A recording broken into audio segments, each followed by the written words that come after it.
Shabdphule by Sujata. कथा, काव्य आणि नाट्यमय मनोरंजन ऑडिओ स्वरूपात. नमस्कार. शब्दफुले या आपल्या पॉडकास्टवर मी सुजाता आपलं मनापासून स्वागत करते. हा आहे शब्दफुलेचा भाग 108.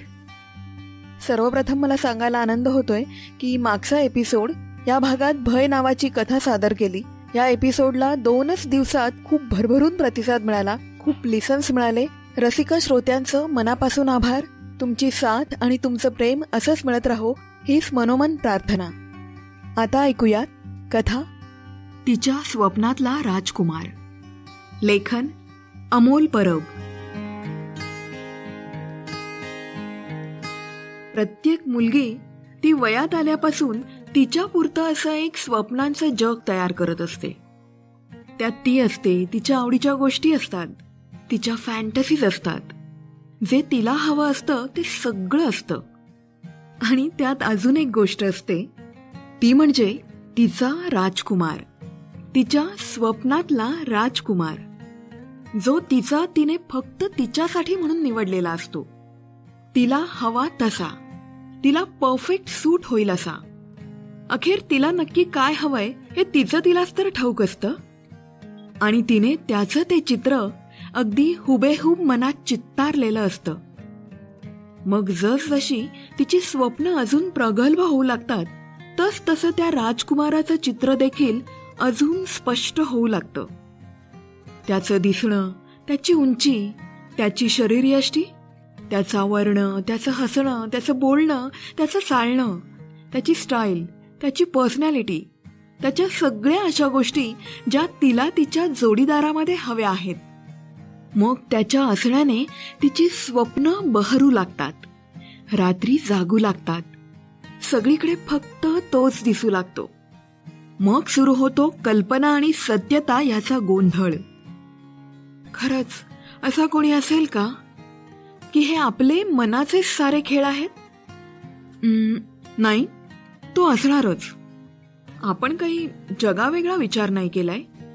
पुरुष ह्या संज्ञेतल्या आजवर आपल्याला आवडलेल्या काही मोजक्या गोष्टीच तर फक्त आपण आपल्यासाठी एकत्र एकाच ठिकाणी मागतोय, बस.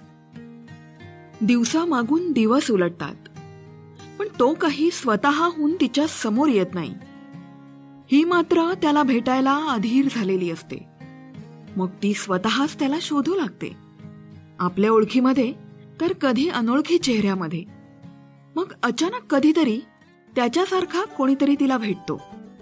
कधी तिला स्वतःहून तर कधी तिला तिचे घरचे शोधून देतात. तशी वरील दोन्ही गोष्टीत निवड ही तिचीच असते. त्याला पाहून ती हरखून जाते. इतक्या दिवसांच्या प्रतीक्षेनंतर तो तिला भेटलेला असतो. सुरुवातीच्या काही खुणा देखील तिला पटलेल्या असतात. ती हळूहळू त्याला ओळखू लागते.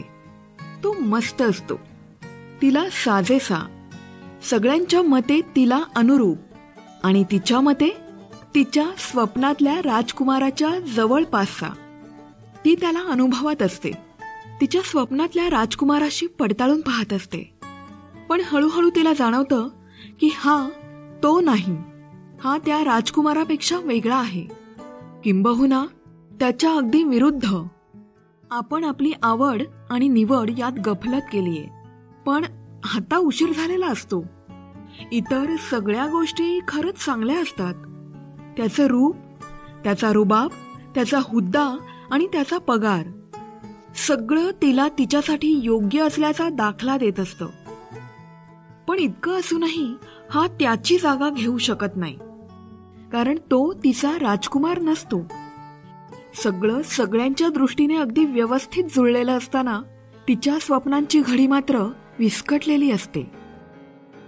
आपल्या इतर मैत्रिणींना त्यांच्या मनातला राजकुमार भेटल्याचं पाहून वर त्यांच्या आनंदात सहभागी होत ती आपल्या मनातल्या राजकुमाराच्या आठवणीत झुरत असते. हळूहळू दिवस जाऊ लागतात. ती आणि तो एकमेकांच्या सवयीचे होऊन जातात. आज व उद्या आपली आवड आणि आपली निवड आयुष्यातल्या कुठल्या तरी वळणावर थोड्याफार प्रमाणात तरी एकत्र येतील ह्या एका वेड्या आशेवरती त्याच्यासोबत प्रवास हसत खेळत करत असते. पण तिची आवड आणि निवड यांची सुरुवातीला ती झालेली चुकामुक आता काही केल्या मूळ पदावर येत नाही. ती कायम चुकीच्या रस्त्यावर पुढे चालत राहते. पण अजूनही तिचं मन हे मानायला तयार नसतं. आपल्या स्वप्नातला राजकुमार अलगद साऱ्यांपासून लपवून आपल्या मनात ती त्याला जपत असते. दिवसामागून दिवस जात असतात, पण ती अजूनही तिच्या स्वप्नावर विश्वास ठेवून असते. कारण तिच्या त्या कुढत असलेल्या मनाला तोच एक शेवटचा दिलासा असतो. आणि अचानक एक दिवस तो तिच्या समोर येतो. अगदी अनपेक्षितपणे अचानक, पण खराखुरा. कधी शाळा कॉलेजमधला जुना मित्र, कधी नोकरीच्या ठिकाणी असलेला आपला नवा सहकारी, कधी सोसायटीत नव्याने राहायला आलेला शेजारी, तर कधी असाच आजूबाजूला असलेला, आपल्या पाहण्यातला, आपल्या ओळखीतला. ती त्याला पाहून हरखून जाते. सुरुवातीला तर तिला विश्वासच बसत नाही. तो तोच असतो, अगदी तिच्या स्वप्नातल्या राजकुमारासारखा. पण यावेळेस मात्र ती सावध असते. एकदा अशीच एक चूक आपल्याकडून पूर्वी देखील झाल्याचं लक्षात असतं तिच्या. ती त्याला दुरूनच निहाळते, जाणून पडताळून घेते. पण तिने कितीही स्वतःशी नाकारलं तरी हा तोच असतो, तिच्या स्वप्नातला राजकुमार. अगदी खराखुरा, अगदी जसाच्या तसा. उशिरा का होईना, पण तो तिच्या आयुष्यात आलेला असतो. पण आता ती अडकलेली असते पूर्वीच्या त्याच्यात आणि तिच्या ह्या खऱ्या स्वप्नातल्या राजकुमारात. तिला ह्या राजकुमाराचा सहवास हवा असतो, पण आता ती त्याच्याशी बांधलेली असते. तिला ह्या राजकुमाराची ओढ असते, पण वाटेत तो उभा असतो.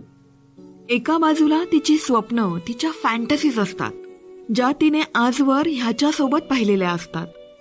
तर दुसऱ्या बाजूला तिची रियालिटी असते, तिच्याशी 7 जन्माचा करार करून असलेली. मग तिची घुसमट सुरू होते. तिला दोन्ही हवे असतात, पण ते शक्य नाही हे ती जाणून असते. पण तिला स्वतःचा आग्रह मोडता येत नाही. जोवर चालतंय तोवर चालू दे, असा सर्वस्वी सोयीचा निर्णय ती घेते. घरातल्या जबाबदाऱ्यांसोबत ती आपल्या स्वप्नांनाही अगदी जवळून अनुभवत असते. तिच्या स्वप्नातला राजकुमार खरंच खूप मस्त असतो, तिच्या अपेक्षेपेक्षाही खूप मस्त. त्याच्या सहवासात ती नव्याने उलगडत असते. तिचा चार्म, तिची ग्रेस, तिची तिलाच झालेली तिची नवी ओळख. त्याला देखील तिच्यातला हा सुंदर तरुण बदल सुखावत असतो. आजवर त्याच्या संसारातली प्रत्येक आघाडी तिने पूर्णपणे पार पाडली होती. आजवर तिने तिच्या आवडीच्या बऱ्याचशा गोष्टी फक्त त्याच्या आणि त्याच्या घरच्यांच्या नियमांखातर सोडल्या होत्या, हे तो जाणून असतो. म्हणून हल्ली तिचं त्याच्याकडे होत असलेलं दुर्लक्ष तो जाणून बुजून कानाडोळा करतो. कारण त्याला ती हवी असते, अगदी अशीच. ती आनंदात आहे, गुणगुणतीये, स्वतःकडे लक्ष देते, हे पाहून तोही खुश असतो. आता ही जगायला शिकलीये, तेव्हा आपण आता हिला अडवता कामा नये, असा त्याने स्वतःशीच निश्चय केला असतो. पण तिचा हा बदल तिच्या त्या स्वप्नातल्या राजकुमाराचा आंदण आहे, याबद्दल मात्र तो पूर्णतः अनभिज्ञ असतो. हे सतरंगी दिवस फुलपाखरासारखे असतात, अवखळ, बिनधास्त, तितकेच नाजूक. ती एव्हाना तिच्या स्वप्नाच्या राजकुमारात पूर्णपणे गुरफटलेली असते. तिच्या सगळ्या चांगल्या गोष्टींसाठी तिच्यासाठी फक्त तो एकमेव कारण असतो. ती देखील आपल्या मर्यादेत राहून त्याला पूर्णपणे अनुभवत असते. जणू इतक्या दिवसापासूनची भरपाई करायची असते तिला. पण एका बेसावध क्षणी घात होतो. कधी, कसं, कुठे, काय गडबड होते कळत नाही. पण त्याला तिच्या त्या स्वप्नातल्या राजकुमाराचा सुगावा लागतो. तिच्यातला तो बदल त्याची करामत आहे हे जाणवल्यावर तो सरभरतो. तसं पाहिलं तर त्याच्यात आणि ह्या राजकुमारात काही डावं उजवं नसतं. मग असं का? त्याच्यात असं काय आहे जिथे आपण कमी पडलो हे समजून घ्यायचा तो प्रयत्न करतो. तिने मर्यादा ओलांडलेली नाही हे त्याला माहीत असतं. स्वप्नरंजन हा काही व्याभिचार नाही, हे त्याच्या तार्किक उच्च शिक्षित मेंदूला पुरेपूर पटत असतं. पण तरीही तिची ही फसवणूक त्याच्या हृदयात खूप खोलवर जखम करून गेली असते. तिच्या मनातली आपली जागा आता तिच्या त्या स्वप्नातल्या राजकुमाराने बळकावलीये ही गोष्ट त्याच्या जिव्हारी लागली असते. आता त्याच्यासमोर 2च पर्याय असतात. एकतर तिला तिच्या स्वप्नांपासून कायमचं तोडून तिला पुन्हा आपल्यासोबत ठेवणं, जे अतिशय सोपं आहे, किंवा मग तिला काहीही न बोलता तिचं स्वप्नांचं आयुष्य जगू देणं, जे त्याच्यासाठी कठीण आहे. तो दुसरा पर्याय निवडतो तिच्यासाठी. ही accept this situation as it is. मात्र तिने तिच्या राजकुमारासाठी त्याच्याकडे केलेलं दुर्लक्ष तो स्वीकारू नाही शकत. तो अबोल होतो कायमचा. ती त्याला समजावते, रडते, विनवते. तो तिचं सगळं ऐकून घेतो, पण त्याच्या मनापर्यंत काही पोचत नाही. कारण आता त्याच्या आणि तिच्यामध्ये तिच्या स्वप्नातला राजकुमार उभा असतो कायमचा. कथा तिच्या स्वप्नातला राजकुमार. लेखन अमोल परब. आवाज सुजाता. मित्रांनो, आजच्या कथेचे लेखक अमोल परब हे सिव्हिल इंजिनियर आहेत आणि मुंबईला राहतात. त्यांचं थ्रिल नावाचं पुस्तक प्रकाशित झालंय. त्यांच्या रेफ्युज एरिया नावाच्या लघुकथेवर आधारित short film Cannes short film festival 2023 मध्ये नामांकित झाली होती. अमोल परब यांचं अभिनंदन आणि आभार. डिस्क्रिप्शन बॉक्समध्ये त्यांच्या पुस्तकाची लिंक तुम्हाला मिळेल. ती लिंक क्लिक करून तुम्ही त्यांच्या पुस्तकाचा आनंद घेऊ शकता. आणि तुम्ही जर पहिल्यांदा शब्दफुलेवर आला असाल आणि मी सांगितलेल्या कथा तुम्हाला आवडत असतील तर शब्दफुले पॉडकास्ट फॉलो करा आणि 5 स्टार रेटिंग्स देऊन मला प्रोत्साहन द्या. शब्दफुले बाय सुजाता हे यूट्यूब चॅनल तुम्ही सबस्क्राईब करा. शेजारी असलेलं बेल आयकॉन क्लिक करा, म्हणजे नवनवीन कथांचं तुम्हाला नोटिफिकेशन मिळेल. सुजाता_ शब्दफुले हे माझं इंस्टाग्राम पेज आहे. तिथेही तुम्ही मला संपर्क करू शकता, DM करू शकता, तुमचा फीडबॅक कळवू शकता. तसंच तुम्हाला जर तुमचं साहित्य मला पाठवायचं असेल तर तुम्ही मला ईमेल करू शकता. शब्दफुले@gmail.com. फेसबुक पेज शब्दफुले, इथे तुम्ही मला DM करू शकता. तुमच्या फीडबॅकने मला प्रोत्साहन मिळतं आणि वेगवेगळ्या नवनवीन कथा करण्याचा उत्साह येतो. यूट्यूब, पॉडकास्ट, फेसबुक, इंस्टाग्राम आणि ईमेल. डिस्क्रिप्शन बॉक्समध्ये या सर्व लिंक्स मिळतील. जास्तीत जास्त शेअर करा आणि ऐकत रहा शब्दफुले बाय सुजाता. प्रेमाच्या, रिलेशनशिपच्या कथा तुम्हाला ऐकायच्या असतील किंवा कौटुंबिक कथा, स्त्रियांच्या दृष्टिकोनातून मांडलेल्या कथा जर तुम्हाला ऐकायच्या असतील तर या सर्व कथांच्या लिंक्स मी डिस्क्रिप्शन बॉक्समध्ये दिल्या आहेत. त्या लिंक क्लिक करून तुम्ही त्या सर्व कथांचा आनंद घ्या आणि कमेंट करून तुमचा अभिप्राय कळवा. आजचा भाग तुम्हाला कसा वाटला जरूर कळवा.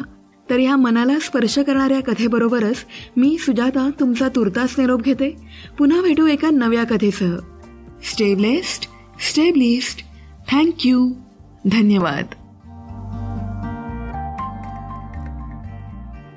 कोणी प्रेमात एखाद्याची किती वाट पाहू शकेल? व्यक्ती परत येण्याची संभावना असताना केलेली प्रतीक्षा आणि कायमची पाठ फिरवलेल्या व्यक्तीची केलेली प्रतीक्षा, यात फरक असतो तो केवळ एका श्रद्धेचा. हीच श्रद्धा देत असावी का एकाकी जगण्याचं बळ? हीच वेडी आशा मिळवून देत असेल का निरर्थक वाटणाऱ्या आयुष्याला सार्थकता? शब्दफुलेच्या 83व्या भागात ऐकूया अशाच एका प्रेमवेडीची कहाणी. व्हरांड्यातली बाई. लेखन विजय खाडीलकर. तर नक्की ऐका शब्दफुले बाय सुजाता. कुठे? स्पॉटिफाय, ऍपल पॉडकास्ट, जिओसावन, गाना.com, Amazon music, Wynk music, Audible, Storytel, Shabdaphule YouTube channel आणि सर्व पॉडकास्ट प्लॅटफॉर्म्सवर.